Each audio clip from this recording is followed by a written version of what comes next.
mal que me acordé. Grabando, ya, hola. Ya, entonces ahora sí, después de este repaso, vamos con los elementos de la clase de hoy. Insisto, lo que falta ver entonces un par de propiedades de los autoadjuntos y de los vectores, de los operadores normales. Entonces, un primer teorema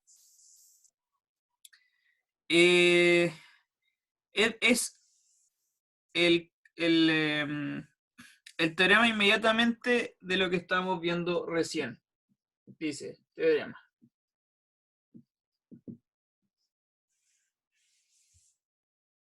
Sea B un EPIF. ¿Ya? Te tomas un EPIF y te un operador autoadjunto.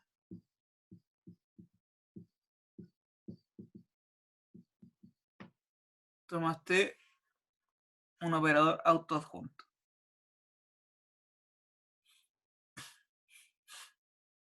Entonces, pero este en el caso real, perdón. O sea, acá. Este es específicamente en el caso real. Sí. Claro, en el caso complejo se ve por otra parte. Entonces, tenemos esto. Claro. Entonces, efectivamente existe una base. Existe B base ortonormal compuesta de vectores propios de T.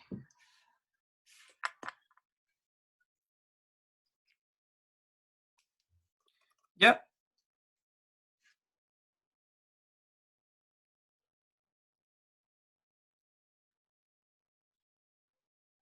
Bien. De hecho, incluso, no, esto no es ni siquiera necesario. Perdón, esto lo voy a borrar. Esta hipótesis la vamos a borrar porque incluso ni siquiera es necesaria. De que sea un espacio real. Lo que pasa es que cuando el operador es autoadjunto,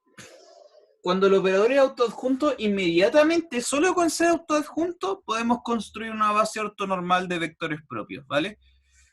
Cuando el operador es normal, eso es lo que falta ver. ¿Qué pasa con los normales? Entonces, el ser un operador autoadjunto es como una condición en realidad súper poderosa porque inmediatamente me asegura esto al tiro. ¿Qué es lo que andábamos buscando, no? ¿Cómo resolver este problema?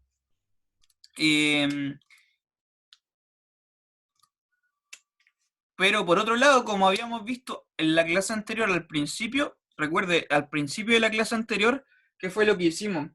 Fue suponer lo contrario. ¿Se acuerda? Lo que hice yo y lo que hicimos acá en esa clase fue suponer que hay una base ortonormal compuesta de vectores propios y llegamos a la distinción. Pues en el caso real es autoadjunto y en el caso complejo es normal. Ahí hicimos la distinción. Y ahora estamos viendo el recíproco, ¿no es cierto? Cuando es autoadjunto, en realidad siempre hay una base de vectores propios. Lo único que falta después es ver qué pasa con el caso normal. Y eso requiere una pila de teoremas para probar ese último resultado con los operadores normales. Ya, entonces lo que quiero decir es que cuando el operador es autoadjunto, en realidad da lo mismo si es real o complejo, porque ya es como una condición bastante poderosa de los operadores. Ya puedes construir una base ortonormal de vectores propios. Además, recordemos que estos eran sinónimos. Cuando tú puedes construir una base de vectores propios, eso es totalmente equivalente a que el operador se puede diagonalizar, ¿no es cierto? Son sinónimos. Diagonalizar con construir una base de vectores propios. Son sinónimos. Entonces, esto me indica, de partida, por lo menos me indica que el operador se puede diagonalizar. Pues recordemos que eso no siempre se podía hacer, ¿cierto? Y eso dependía de los teoremas que vimos en las clases anteriores, cuando caracterizaba cuándo un operador se puede diagonalizar y cuándo no. Ya este me dice que sí, sí se puede. Y más encima la base es de es ortonormal, que es un montón. Bueno, vamos con la demostración.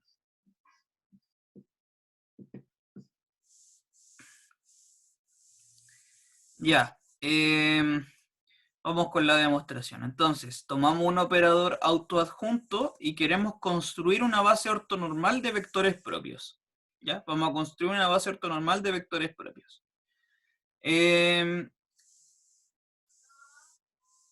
Ya, entonces, lo que vamos a hacer primero es, escriba la dimensión del B, lo vamos a poner n, por supuesto, es un típico, le ponemos dimensión de B igual a n. Y vamos a asumir que este n es estrictamente mayor que 0, porque el caso en que la dimensión sea nula es refome, en realidad es refome, ¿no? Porque el espacio nulo y qué base ortonormal tiene el espacio nulo, bueno, eso es un tema discutible. Whatever, lo vamos a suponer que la dimensión es estrictamente positiva, que son los casos entretenidos, po. Entonces, en particular, ocupando el teorema anterior, el anterior, mejor dicho, por teorema previo,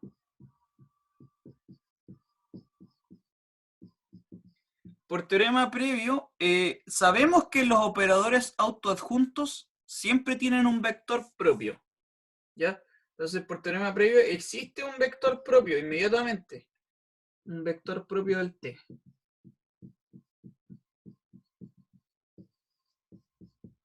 Bien, existe un vector propio del T, y era un vector, de hecho era un vector no nulo, ¿ya? Por supuesto que el vector nulo siempre es un vector propio, pero la gracia es cuando tú tenías un vector propio no nulo. Y de hecho ese teorema te lo garantizaba, más aún. Entonces lo vamos a poner acá, distinto del nulo. Es un vector propio no nulo.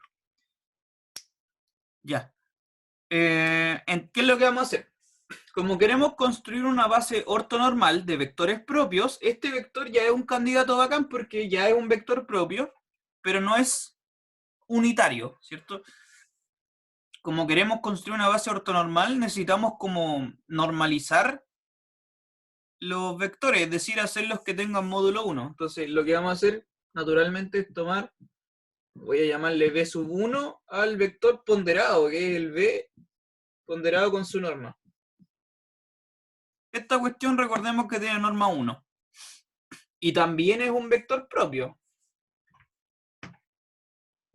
Entonces, este vector está bacán porque este es un vector propio y tiene norma 1. Vamos bien con respecto a lo que queremos construir.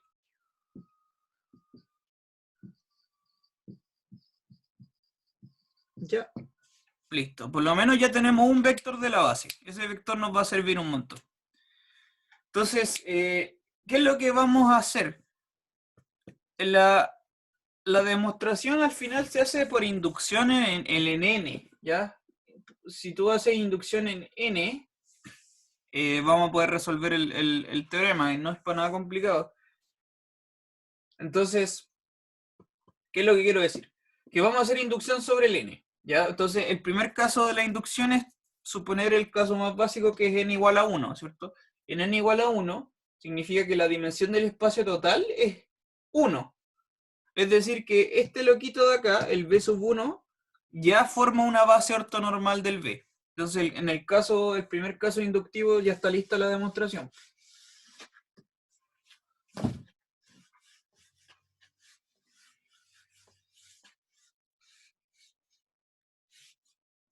Ya, entonces, voy a escribir lo que acabo de decir. Procedemos por inducción sobre n. ¿Ya? Hacemos inducción sobre n. Uy, siento que se ve muy borrosa la pizarra en la cámara. A ver, ¿qué es esto? No, se ve igual. Bueno, procedemos por inducción sobre n. Entonces, si es que el n vale 1, que es el caso básico, estamos listos. Porque la base ortonormal va a ser que consiste del puro B1. Listo, es ortonormal. Y es un vector propio. Ya, entonces, ahora nos lanzamos con el paso inductivo, la hipótesis de inducción, etc. Ya. Entonces, suponemos, entonces, para el paso inductivo, lo que vamos a hacer es, naturalmente, suponemos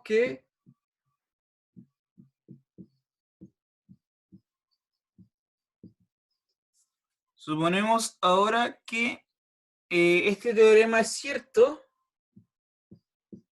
para los casos de dimensión más chicas que n. Suponemos ahora que el teorema es verdadero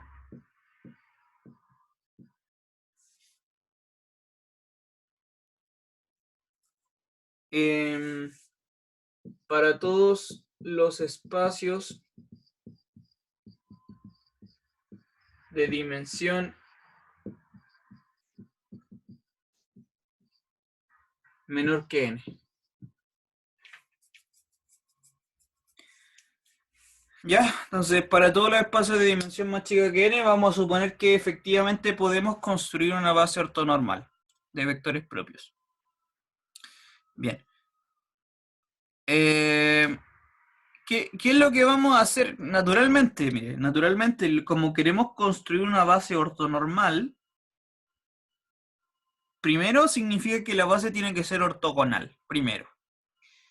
Entonces, si ya tenemos construido un B1, necesitamos extender la base a n-1 vectores, ¿cierto? Que sean todos ellos al mismo tiempo ortogonales con el B1. Entonces, naturalmente, lo que vamos a hacer, naturalmente, es considerar el complemento ortogonal del espacio generado. Entonces, llamamos W, le vamos a anotar así, sea W el espacio generado por este B1, ya que es un espacio de dimensión 1.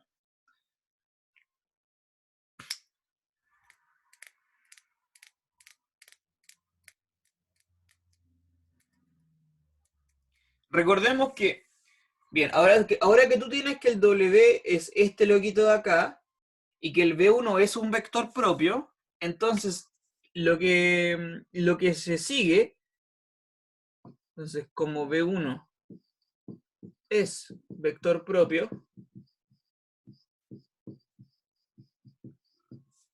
como tenéis que el B1 es un vector propio, esto significa que este W es T invariante.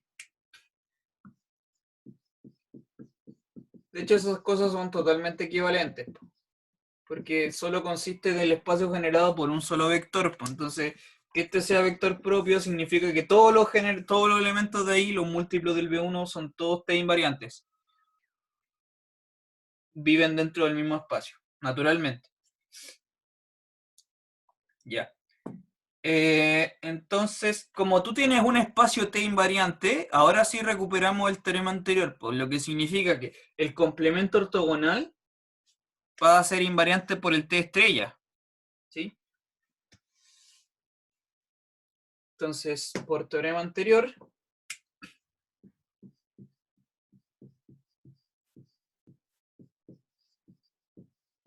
el complemento ortogonal es T estrella invariante.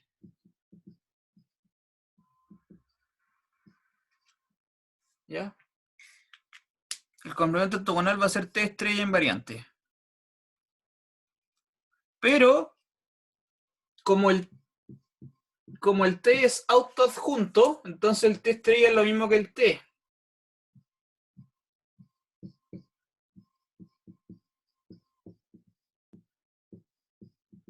Como el T es autoadjunto, borro aquí, borro todo esto. Como el T es autoadjunto, tenemos que el T es igual al T estrella, por lo tanto el complemento ortogonal es T invariante en realidad, no T estrella. Bueno, son lo mismo. Ah, lo escribí re mal.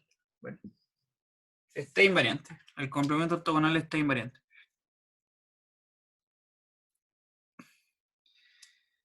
Ya. ¿Cuál es la gracia? Que recordemos que, recordemos, recordemos además que estos dos loquitos, el W con el complemento ortogonal, estos dos loquitos hacían una suma directa con respecto al espacio total. Ya ese es un teorema que vimos en algún momento que responde a las propiedades del complemento ortogonal. Entonces, recordemos ahora,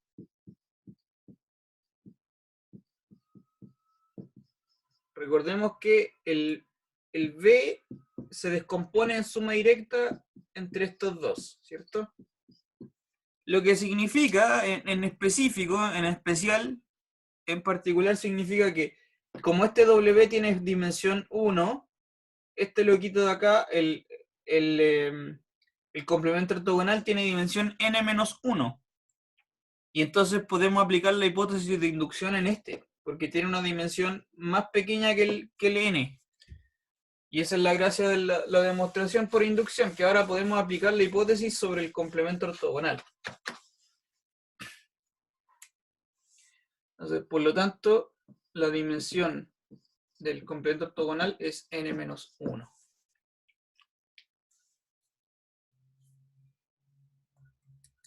¿Ya? Y lo que vamos a hacer ahora es, sea, tomamos el operador restricción, sea U, la restricción del T sobre el complemento ortogonal. ¿Ya? ¿Qué es lo que pasa? Que esta cuestión, esta cosa, como el T, o sea, perdón, como el complemento ortogonal es T invariante, necesariamente esta cosa es un endomorfismo, funciona muy bien como endomorfismo en el subespacio del complemento ortogonal. ¿Ya? Esta cuestión, más que un endomorfismo del B, en realidad es un endomorfismo del W ortogonal, porque el W ortogonal es T invariante. Entonces esta cosa, el T queda cerradito dentro del W ortogonal, por eso esto funciona bien. Y entonces si tú consideras este endomorfismo ahora, ocupas la hipótesis de inducción, porque tienes un endomorfismo en un espacio de dimensión más chica que el que n.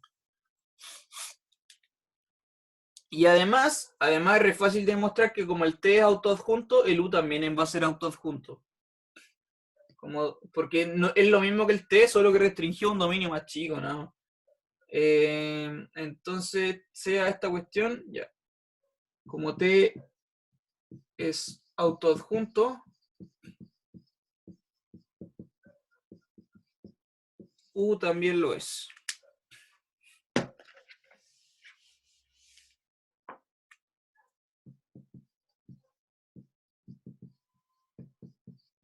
Y entonces, ahora sí que estamos en condiciones de inmediatamente de aplicar la hipótesis de inducción, pues.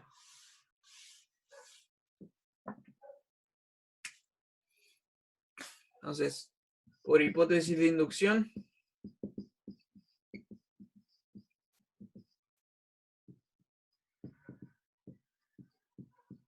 por hipótesis de inducción,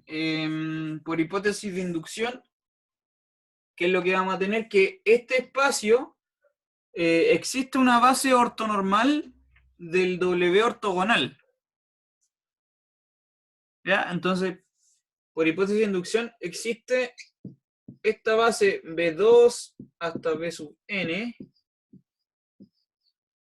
base ortonormal de vectores propios de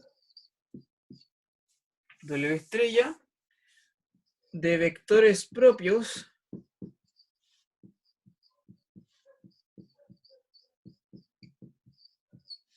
de U. ¿Ya?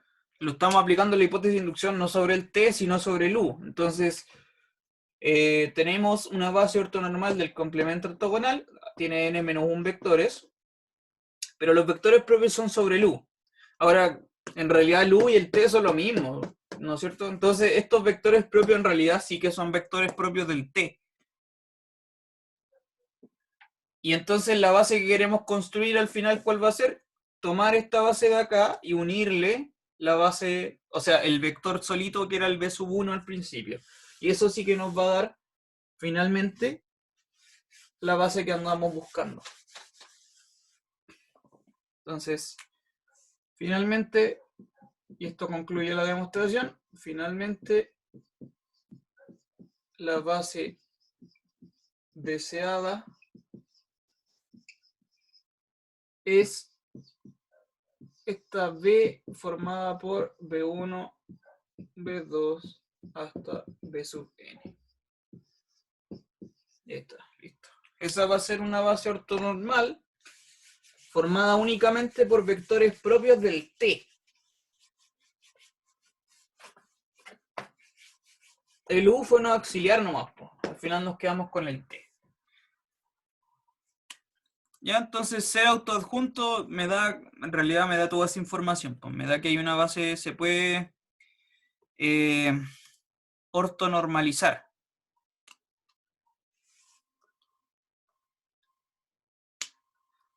Eso, no sé si habrá alguna pregunta, alguna consulta, algún comentario. Gonzalo, Dime, no entendí nada. ¿por qué por qué usábamos el hecho de que el T era invariante para que no ayudara aquí? ¿En qué parte? Que creo que lo usé en dos momentos. No, en general, porque al principio dijiste que cuando definiste el W, que su espacio ortogonal era T asterisco invariante. Y Sí, como es autojunto, se hacía T invariante. ¿Ya? ¿En sí. qué afectaba eso, que fuera Ah, ya. invariante, a lo que viene después? Sí, igual es buena pregunta. Ya tenemos que esta cuestión, este invariante.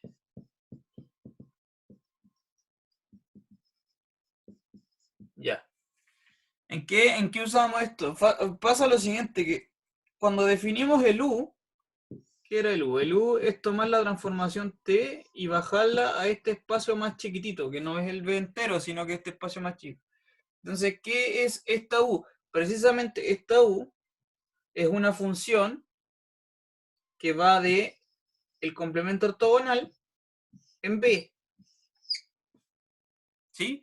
Es la misma función lo que hace es tomar un vector V y mandarlo en T de B, ¿no es cierto? Es la misma función de antes. Uy, el plumón está muy malo.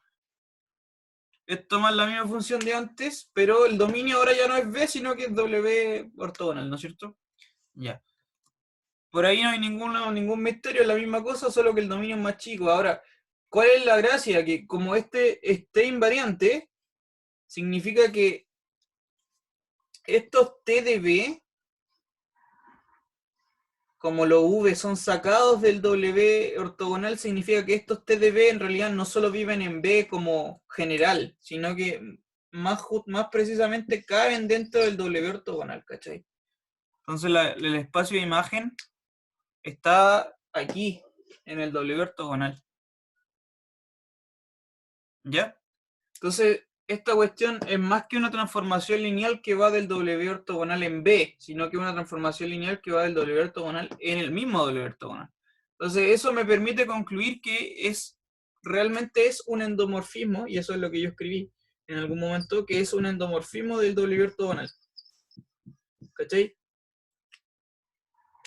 Entonces, ¿en qué momento usáis que el W, esa cosa esté invariante aquí? Po, para asegurar esa parte de ahí. ¿Sí? Ya bueno. Porque si no fuese T invariante, de hecho eso no sería cierto, pues no podríamos afirmar entonces que este es un endomorfismo y no podríamos hacer nada de lo que viene después, porque estamos específicamente trabajando sobre endomorfismos.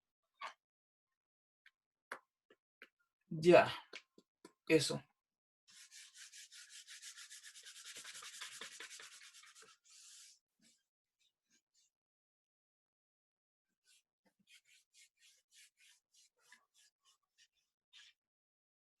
Ya, ¿alguna otra pregunta? ¿Está todo claro? ¿Está todo oscuro? Mis plumones no me están apañando mucho. Bueno, habrá que hacerles rendirnos. Ya, eso entonces con respecto a los autoadjuntos, ¿ya? La idea que quiero que se queden con su cabeza es que cuando tú tienes un auto adjunto, es una cuestión así como brutal. Ya un auto adjunto tiene caleta de características brígidas. Y eso es lo que quiero que les quede así. Porque, insisto, construir una base ortonormal de vectores propios es algo súper especial. Eso no se ve así como salvaje en la calle. Así. Bueno, ya. Siguiente resultado, ya este sí que es mucho más liviano. La idea es súper sencilla de este teorema. Otro teorema más que voy a enunciarles y que vamos a demostrar. Sea de un EPIF. Y vamos a tomar un operador normal ahora. Ya le vamos a pedir que sea normal, no autofunto, sino normal. Entonces, sea de un endomorfismo de B, le vamos a pedir que sea normal. Ya, conmuta con el junto. Ya, y además, entonces vamos a tomar cualquier sea B en B, un vector cualquiera. Cualquiera, un vector cualquiera. Entonces, lo que dice este teorema es algo muy sencillo de demostrar. O sea, no, mejor dicho, no de demostrar, que es de entender, que la idea es muy simple. Entonces, B es vector propio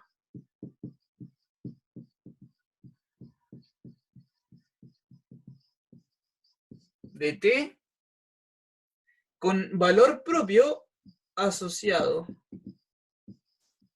al valor propio a C, ¿ya? Al valor propio C, sí, solo sí, sí y solo sí, ¿qué es lo que tiene que ocurrir? Que el B también va a ser un vector propio, pero del T estrella.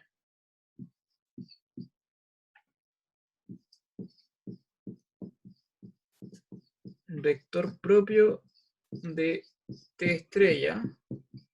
Y va a estar asociado al valor propio C conjugado. ¿Ok? Al C conjugado.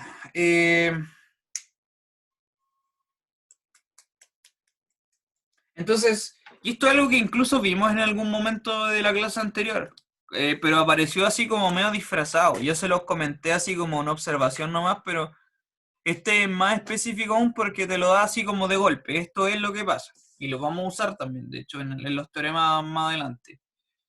Entonces, fíjese que para los operadores normales ya no ocurre que el T es igual al T adjunto, ¿no es cierto? Esos son los autos juntos. Esto ya no ocurre. Sino que estos tienen la propiedad de conmutar con el adjunto. Ya, estos operadores cumplen con lo siguiente, que si tú tienes un vector propio del T, entonces ese mismo es un vector propio del T estrella. El T estrella y el T comparten los mismos vectores propios. Eso es lo que viene a decir este teorema. En el caso de los operadores normales, el T y el T estrella comparten los mismos vectores propios, los mismos, y los valores propios asociados son casi iguales, salvo conjugación. Si uno es valor propio C, el otro va a ser el C conjugado. ¿Ya? Eso es el teorema. La idea es súper sencilla y es algo natural que tiene que ocurrir. También, que compartan los mismos vectores propios, de acuerdo a lo que vimos en algún momento en la clase anterior. Y los valores propios lo único que cambian es con la conjugación. Bien, vamos a ver la demostración de esto. La demostración en realidad son puros cálculos. No hay mucha ciencia no hay mucha teoría que desarrollar en la demostración, sino que son como puras cuentas. Solo hay que comentar algún par de cositas que sí son como más teóricas. El resto son puros calculitos. Entonces, demostración.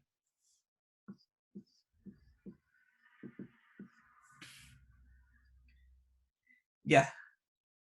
calculitos. Entonces, ¿qué vamos a hacer? Tú tomas un operador normal cualquiera. Ya vamos a tomar un operador normal cualquiera y vamos a ver algo especial que pasa con siempre con los operadores normales. De hecho, esto podría ser usado como lema, lo que voy a escribir ahora. COU, operador normal. Ya, un operador normal cualquiera que se le ocurra. De B, obviamente. Ya. Entonces, insisto que esto puede haberse escrito como lema. ¿Qué es lo que ocurre? Mire, fíjese, vamos a hacer un par de cuentas. Vamos a hacer un par de cuentas. Si tú tomas la norma de U de B, esta norma cuadrada, la norma al cuadrado de U de B, vamos a ver qué pasa con la norma al cuadrado de U de B. Ahora vamos a hacer un montón de calculitos. Ya, por definición, la norma al cuadrado de U de B es el producto interno de U de B consigo mismo. ¿Cierto? Y eso es por definición. Y ahora, ¿qué es lo que vamos a hacer? Nos vamos a aprovechar de las propiedades del operador adjunto y además que estamos asumiendo que el U es operador normal. Entonces conmuta con el adjunto. ¿Ya? Entonces, por definición del autoadjunto, este valor, este producto interno es exactamente el mismo que B con U estrella de U de B. Esto es por definición del adjunto. Y ahora fíjense que tení justamente U estrella de U. Y ahora estos los puedo dar vuelta. Porque el U es normal. Entonces esto va a ser B de U estrella de B. Puesto que el U es normal. Y ahora, ¿cuál es la gracia? ¿Cuál es la gracia de esto? Fíjese que la gracia ahora de hacer esto es que puedo volver a hacer el mismo truco, pero haciendo una cosa anterior. Mire, el producto interno, lo que vamos a hacer ahora es dar vueltas, ¿ya? Como cuando tú puedes hacer simetría, era cuando arriba colocas una barrita de conjugación, ¿no es cierto? Entonces, nos aprovechamos de esa propiedad del producto interno, que esto va a ser igual a U de U estrella en B con el B. Ya tú puedes hacer el espejo, pero arriba colocas la barrita de conjugación. Ya necesito borrar porque no tengo más espacio. Entonces hacemos ese espejo en el producto interno. Voy a seguir acá arriba. Sigo acá arriba. Y aquí va a ser igual a esto. Ahora fíjate, de nuevo podemos usar el mismo gran truco de, como tengo U de algo, tengo un U de algo, por definición del operador adjunto, esto va a ser exactamente igual a el U estrella de B con el U estrella de B. Y arriba la barrita de conjugación. ¿Ya? El U estrella de B con el U estrella de B. Pero de nuevo, como un producto de U estrella con U estrella, esto es justamente la misma norma cuadrada. La norma al cuadrado del U estrella de B. Y eso me dice, ¿qué es lo que entrega eso? Me dice que la norma del U de B es la misma norma que el del U estrella de B. Para cualquier B y para cualquier operador normal. Eso, insisto, que podría haberse considerado como un teorema aparte. El libro lo mete como parte de la demostración, pero es un hecho bien interesante de los operadores normales, que es como que, de alguna manera, lo que viene a decir esto es que de alguna forma, como que la norma del operador U es la misma que la norma del operador U estrella, básicamente. Eso es.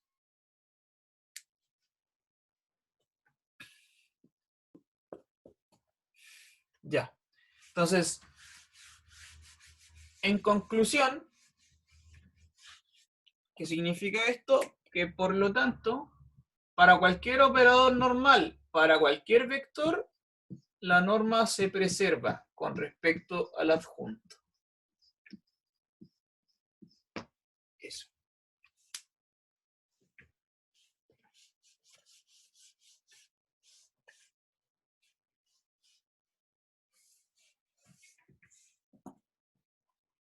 Bien, ya, ¿de qué nos sirve esta cuestión en realidad? ¿Por qué esto es importante de mencionar? Lo vamos a usar para demostrar el teorema que andamos buscando.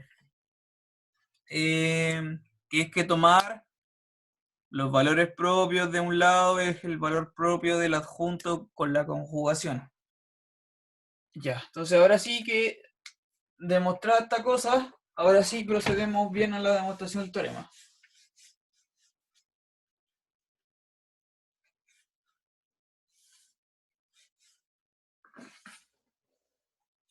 La barrita de conjugación no la puedo borrar.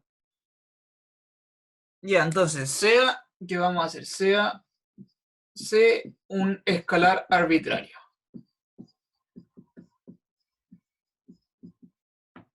Tomamos un escalar arbitrario. Ya, ¿qué es lo que vamos a hacer? Mire, lo que pasa es que recordemos que cuando tú tienes un valor propio y un vector propio, cuando tienes un valor propio y un vector propio, naturalmente lo que ocurre es considerar el endomorfismo T menos C veces la identidad, ¿no es cierto? O C veces la identidad menos T, da lo mismo. Esta cuestión, ese operador siempre estaba relacionado cuando tú trabajas con el C valor propio. ¿Ya? Por este momento estamos tomando un escalar cualquiera, pero igual nos va a interesar trabajar con este endomorfismo, ¿bien? Entonces, ¿qué es lo que ocurre? Que si tú nombras U a ese endomorfismo, sea U, el endomorfismo T menos C veces la identidad, este endomorfismo se puede demostrar que de hecho también es normal. Dado que el U es normal, se puede demostrar que el T es normal, se puede demostrar que el U es normal. Y eso no es difícil de hacer. Entonces, primero, no, ¿qué quiero decir? Se puede probar, y esto le va a quedar a usted de ejercicio, completar esta parte de la demostración. Se puede probar que U es normal.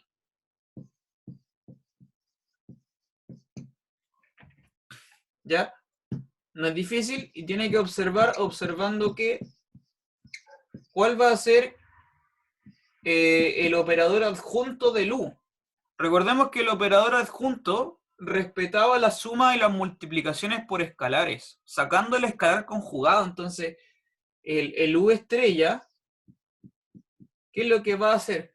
Va a hacer tomar el T estrella menos ese escalar va a aparecer conjugado y el adjunto de la identidad, que el adjunto de la identidad es el mismo identidad. Ya porque la identidad autoadjunta. Entonces, el U estrella va a ser T estrella menos C barra veces la identidad. Ya, teniendo eso en cuenta, tú puedes demostrar que el U es normal. Es decir, que este loquito con este conmutan. Ya, eso le queda a usted para completar la demostración. Tiene que hacer algunos calculitos ahí.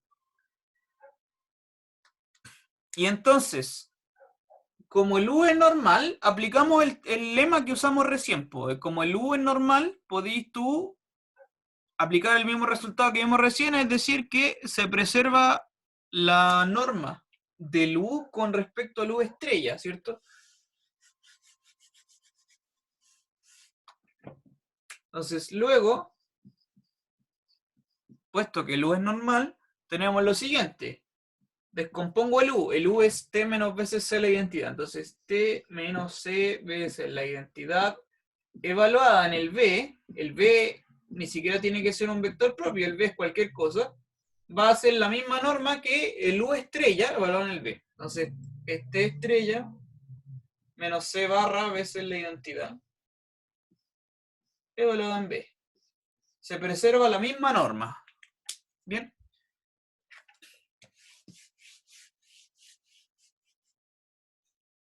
¿Ya? Se preserva la misma norma. Y ahí estamos listos con la demostración. ¿Por qué es lo que queríamos demostrar?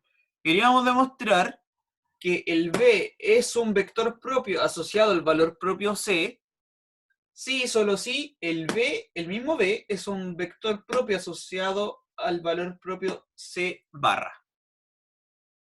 En primer caso es un valor propio, vector propio de T, y en el segundo caso un vector propio del T estrella. Entonces, luego, finalmente, entonces, T menos C veces la identidad. Si tú lo evalúas en el B y lo vas a mandar al 0, esto es sí, solo sí, por supuesto que lo que está a la izquierda es 0, sí, solo sí, lo que está a la derecha es 0.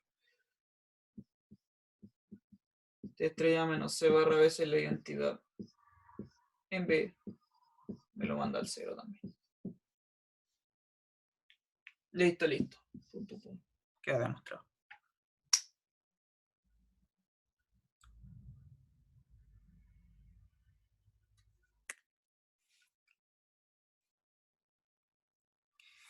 Eso, pues chiquillo. ¿Alguna pregunta con este teorema? ¿Alguna consulta? Esto ya me entrega alguna información sobre los operadores normales. Bien.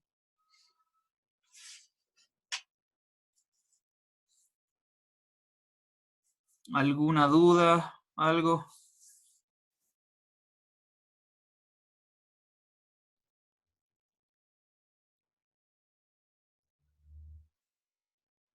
Consulta.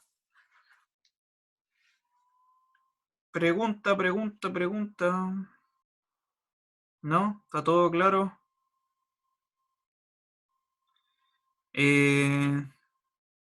Espérenme un poquito, voy a ir a buscar más plumones. Vengo al tiro porque está muy malo esto.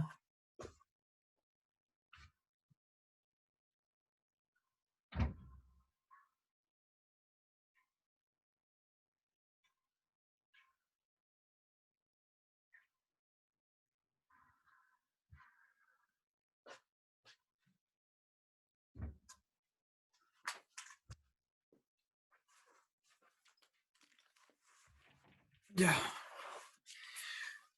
Pausa para tomar agua.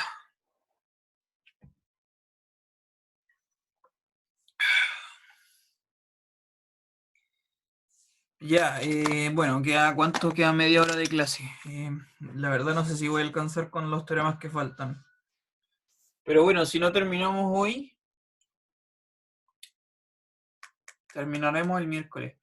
Bueno, le adelanto que lo que queda del capítulo, son 3 teoremas. Claro, son 3 teoremas. Y el resto ya, antes de pasar al capítulo siguiente, vamos a hacer una clase exclusivamente de ejercitación, pues, ¿ya? Entonces, si no alcanzo a terminar hoy, quedará pendiente un poquito, un pelito para la próxima clase y lo más probable es que la próxima clase el miércoles sea de pura ejercitación, pues, ¿ya? Vamos a tirar hartos ejercicios acá y que ojalá lo hagan ustedes y ojalá me pregunten todas las dudas que tengan. Y después ya el jueves sí que empezamos con el capítulo nuevo.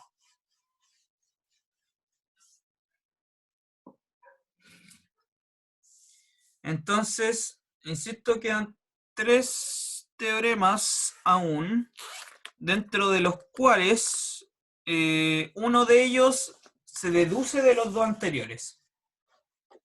Entonces, en realidad quedan por demostrar 2 teoremas, que son bien sustanciales, los 2. Bien. Ahora, recordemos lo siguiente. Ahora, ¿qué es lo que pasa? Que el teorema que vamos a demostrar, la idea del teorema que vamos a demostrar, insisto, la idea del teorema que vamos a demostrar es, en el caso de los espacios vectoriales que sean sobre el cuerpo complejo,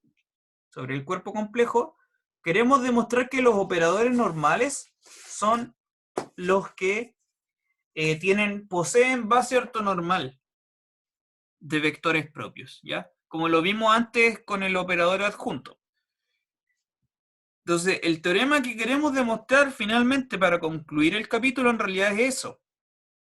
Ese es el objetivo que hay que tener en mente. Demostrar que si tú tienes un espacio vectorial complejo, de dimensión finita, con producto interno, etc., que tú tomes cualquier operador normal ahí, significa que inmediatamente puedes comprobar la existencia de una base ortonormal de vectores propios, ¿ya?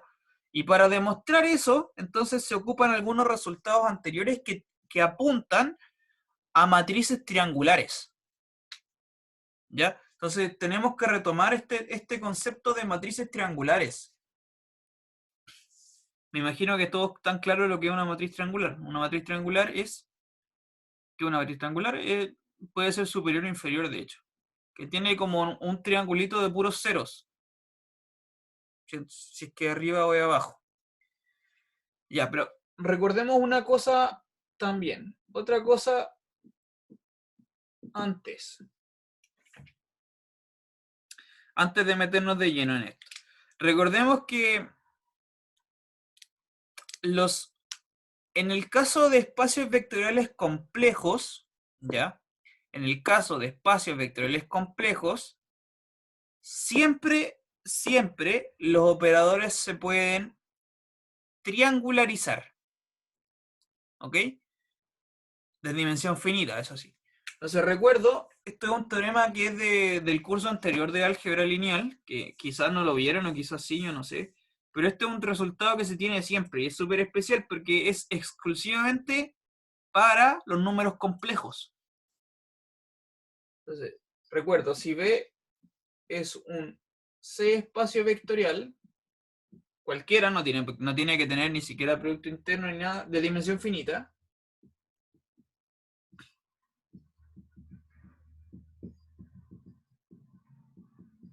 Un C espacio vectorial de dimensión finita, entonces todo endomorfismo o operador, que es lo mismo, endomorfismo de B se puede triangularizar.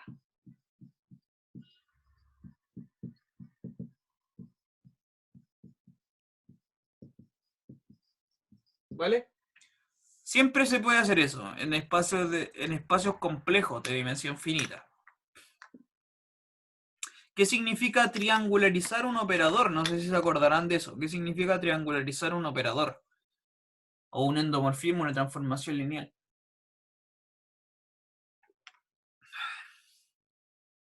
Triangularizar un endomorfismo.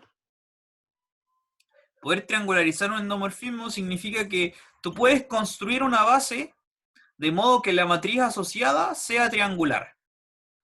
Ya, no solo que sea diagonal, esta cosa es pedirle algo mucho más débil. No es que la base sea diagonal, o sea, que la matriz sea diagonal, sino que le pedimos que sea triangular. Es decir, que tienen la posibilidad de que en la matriz asociada hay un montón de elementos que no sean ceros. Ya, que la matriz sea diagonal es súper estricto, porque en la matriz solamente hayan elementos de la diagonal y todo lo demás vale cero. Ya, eso. ¿Y de dónde? Porque, en realidad, ¿por qué pasaba esta cuestión de acá? Y es porque C algebraicamente cerrado. Va por ahí la cosa. Ya, bueno. Entonces recordemos eso. Que un endomorfismo se puede triangularizar es que tú puedes encontrar una base de modo que la matriz asociada es triangular. Ya. Si tú, pero más aún, más todavía, si es que ahora al espacio le pides que tenga producto interno, ya, si el resultado era sin producto interno, si tú le pides al espacio complejo que tenga producto interno, entonces se puede demostrar este siguiente resultado, que es mucho más específico y mucho más poderoso. Entonces, es muy parecido al anterior, pero más potente. Sea B, un C espacio vectorial, pero ahora con producto interno. Entonces, un C epif de dimensión finita. Y toma cualquier endomorfismo del B. Cualquier endomorfismo de B. Entonces, simplemente por estas condiciones, entonces existe una base ortonormal. Existe B base ortonormal de B tal que tú puedes tomar la matriz asociada a la transformación en esa base y esa matriz es triangular superior.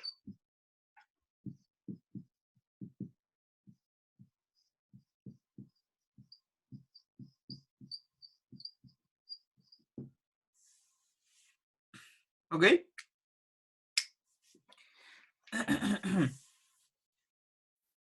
¿Ya?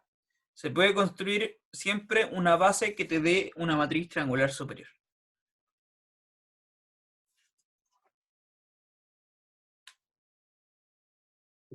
Vale, entonces, ¿en qué se diferencia con lo anterior? Que ahora, si tú le colocas un producto interno, le puedes pedir además mucho más que la base en realidad sea ortonormal. ¿Ya? Que se pueda construir una matriz triangular superior, dado un endomorfismo, siempre se puede, pero que la base sea ortonormal, en realidad te entrega caleta características, ya, harto. Eso, entonces vamos con la demostración.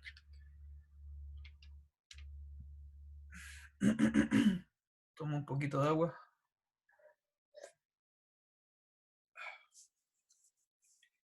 Ya, vamos con la demostración del teorema. La demostración de este teorema, se la comento. ¿Cuál es la idea? La demostración del teorema es muy parecida a la demostración que hicimos antes por inducción. ¿Ya? Con inducción es la dimensión del espacio. Esto es súper parecido. De hecho, es muy similar. Y por lo tanto, como es una demostración por inducción, muy parecida a la anterior, no es una demostración constructiva, ¿ok? Lo que significa que esta demostración no es que te entregue precisamente cuál es la base ortonormal, ¿ya? No te la entrega así, sino que te la da por inducción. Y esa es una particularidad que tiene este tipo de demostraciones.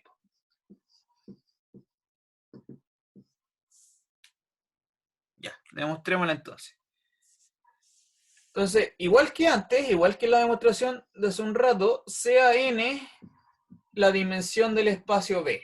Y lo vamos a hacer por inducción sobre n. Entonces, la demostración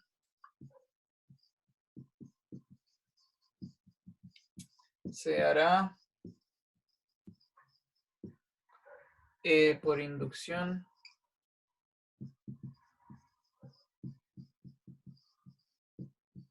sobre n.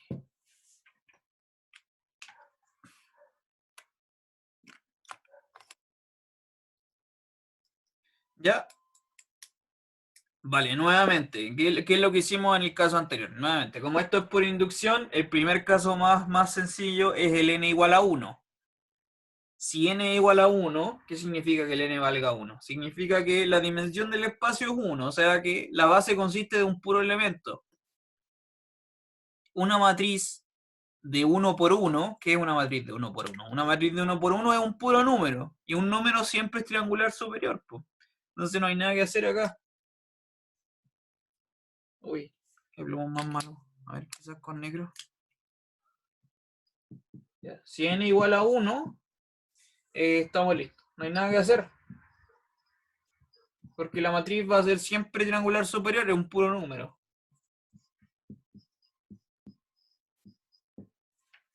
Entonces, bueno, lo interesante, por supuesto, que es todo lo que viene después, del paso inductivo. Entonces, por inducción vamos a hacer la hipótesis de inducción es, suponemos entonces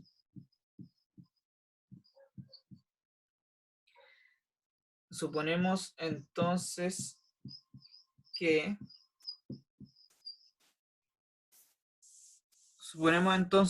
el resultado, no, está fallando el plumón también. A ver, voy a probar con otro. Este puede estar mejor. Suponemos entonces que el resultado es verdadero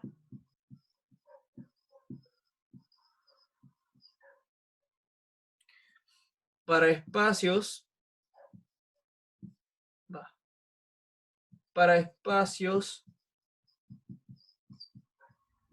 de dimensión n-1.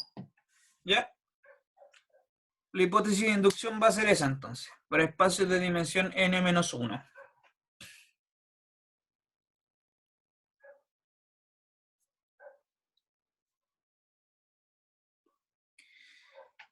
Vale.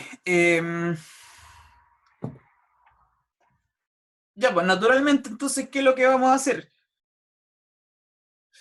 La misma idea que hicimos antes en la demostración anterior, pues la misma idea era como tomar un vector, ver el espacio generado y considerar el complemento ortogonal. Similarmente vamos a hacer lo mismo. Entonces, primero hay que partir con un vector. ¿Y cuál es ese vector que consideramos ahora?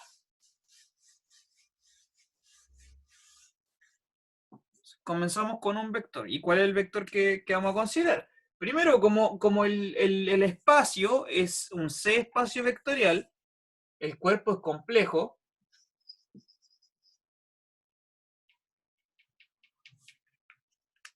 Como el cuerpo es complejo. Oh, no, a ver. ¿Qué otro limón tendré? Quizás este está bueno. Como el B, este sí, es un C espacio vectorial. Como el B es un C espacio vectorial, sabemos que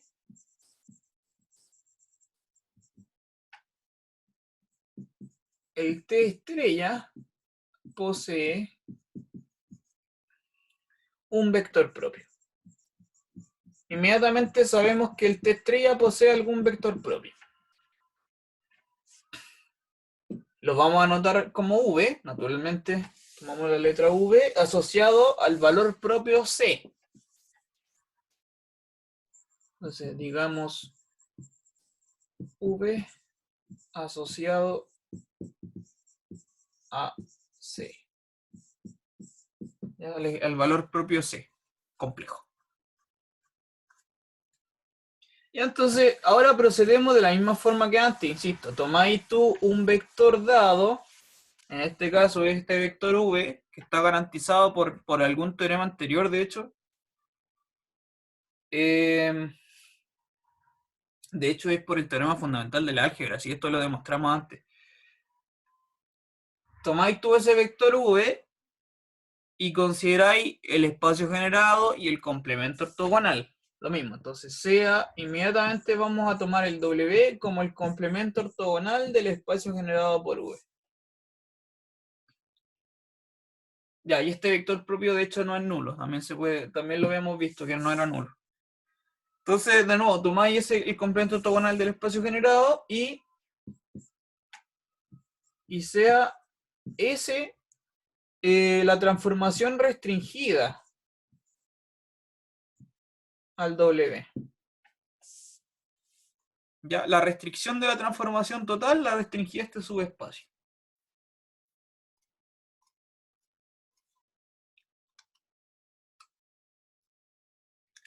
Ya, nuevamente.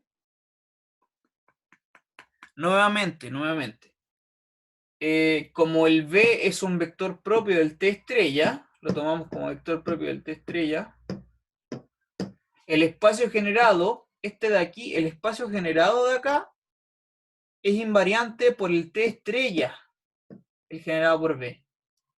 ¿Ya? Pero si tú tomas entonces el complemento ortogonal, va a ser T invariante. Entonces, por teorema previo, nuevamente usamos ese resultado. Por teorema previo, el W es T invariante.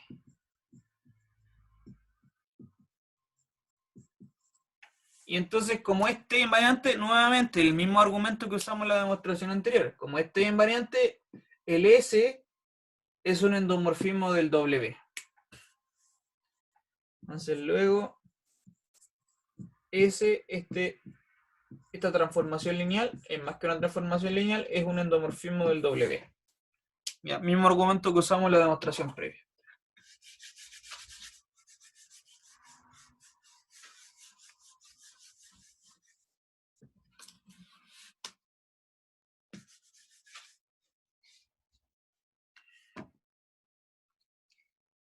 Ya. Y de nuevo, ¿cuál es la gracia de esto? Que podemos usar la hipótesis de inducción porque tenemos un endomorfismo en un espacio de dimensión, de hecho tiene dimensión n-1, de la misma manera. Entonces la conclusión que se sigue es lo mismo. Es lo mismo, lo mismo, lo mismo. Entonces, escribo algo muy parecido a lo que escribimos en la demostración del teorema anterior. Como la dimensión del W es n-1, por hipótesis de inducción vamos a tener que, entonces la hipótesis inductiva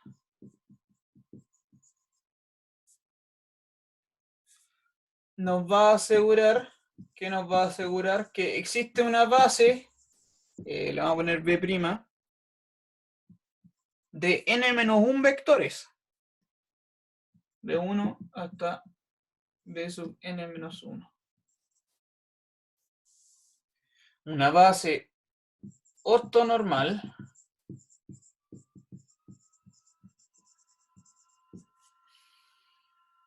del W,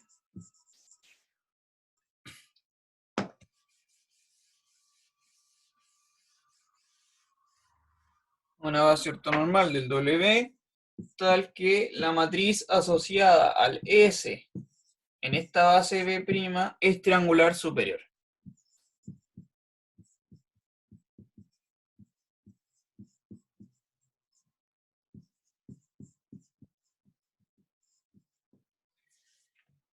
¿Ya? Entonces la hipótesis de inducción, de nuevo, nos asegura que tenemos una matriz triangular superior. ¿Qué es lo que queda pendiente? Entonces, finalmente, ¿qué es lo que queda pendiente? Lo único que queda pendiente es construir la base ortonormal, pero del espacio total, del espacio V, no del subespacio W. Entonces, ¿qué es lo que le falta? Si este tiene n-1 vectores y la dimensión del espacio total es n, nos falta agregarle 1. Y al igual que hicimos antes, el vector que hay que agregar es el con el que comenzamos, que es el V de inicial.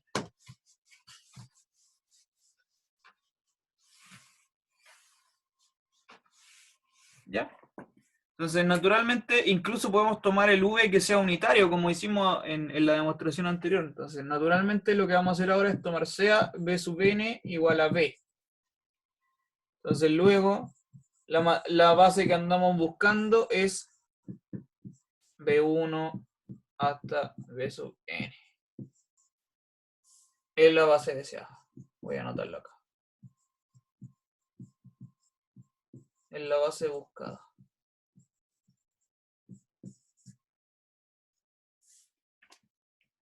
Listo. Ya, esta base, entonces, por construcción de la hipótesis de inducción, esta base es ortonormal y la matriz asociada a la transformación en esta base es triangular superior. ¿Ya? Está garantizado eso. Hay algunos detallitos que acá no están escritos, ¿ah? Que sería bueno que usted los comprobara así como bien, para que se haga bien la idea de qué está pasando con las matrices. Claro, algunas cuentitas que no están, pues, pero esa es la base al fin y al cabo.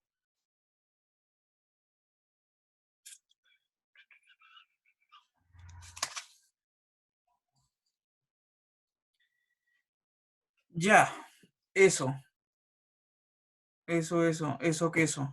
¿Alguna duda, alguna consulta con todo esto, con la clase de hoy? Algo que no veo muy bien en la pizarra. ¿Qué? La base B' parte con un vector B1 o B2. B1. Desde B1 hasta Bn-1. Ya, vale, es que no se vea bien. Ya.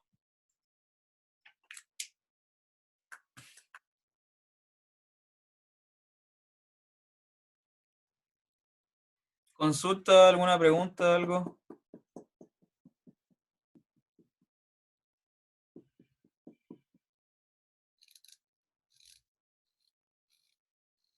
¿Todo claro?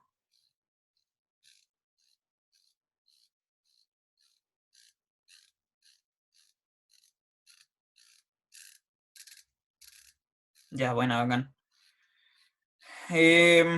Ya, pues chiquillos, vamos a quedar aquí nomás. Entonces, porque, insisto, ¿qué es lo que falta? Falta demostrar un teorema, que no vamos a alcanzar en estos 15 minutos, es un poco largo, hay cosas que hacer. Falta demostrar un teorema, que con este teorema y el que me falta, vamos a poder concluir el capítulo, que es que las propiedades de los operadores normales, ¿ya? Y entonces eso vamos a terminarlo el miércoles y ahí después vamos a hacer puro ejercicio, ¿vale? Y yo les voy a preparar ejercicios para que trabajemos acá en la clase. Eso, entonces nos vemos el miércoles.